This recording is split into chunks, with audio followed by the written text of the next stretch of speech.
Well, mga ka-surprise, let me be clear first. Hindi po ako nag-celebrate ng Pasko. Although, nakiki-holiday po ako since nandito po tayo sa Philippines, mga ka-surprise. So, nandito po tayo sa SM Fairview. And, bakit ba ako nagbi-video ng ganito kung hindi naman pala ako nag-celebrate ng Pasko?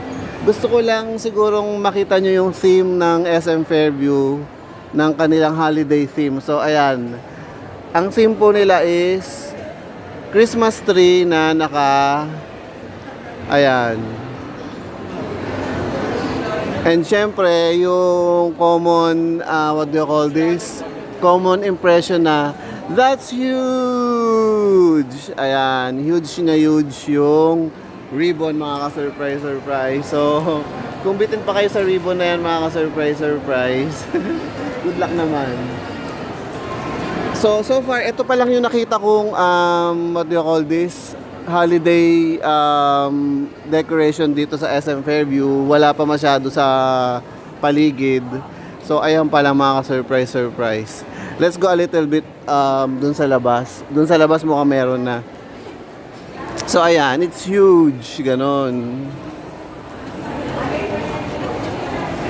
So, makakuha kaya ng gift na ganito kalaki yung ribbon this holiday season, mga ka-surprise.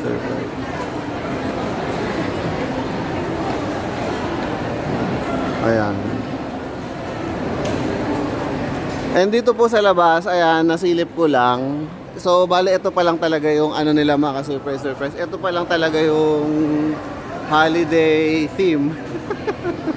Wala pa sa buong mall, mga ka-surprise kasi malaki po ang SM Fairview. So, and then dito sa labas, ayan. I think last year, ang theme nila is whimsical. Ayun, whimsical Christmas. So, kung di nyo alam kung ano ibig sabihin ng whimsical, hindi ko rin po alam, paki-google na lang. So, ayan po, ganyan.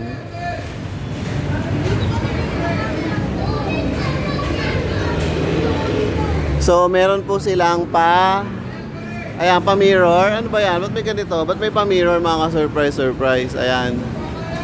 So, kung di pa naman kayo nagsawa sa inyo, mga ka-surprise, sa dami ng mirror na yan, ewan ko na lang.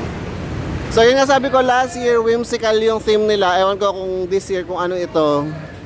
Mirror holiday, ganon. Kasi di ba last year, is whimsical holiday, something like that. Ngayon, parang mirror holiday yata, mga ka-surprise, ayan.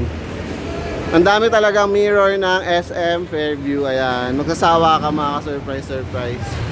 Magsasawa tayo. So ayun lang, hindi ko na papahabain. Puputulin ko na po yung video. And siguro marami pa po tayong magiging footage dito. Hindi ko na papahabain yung video, mga ka-surprise. Puputulin ko na po.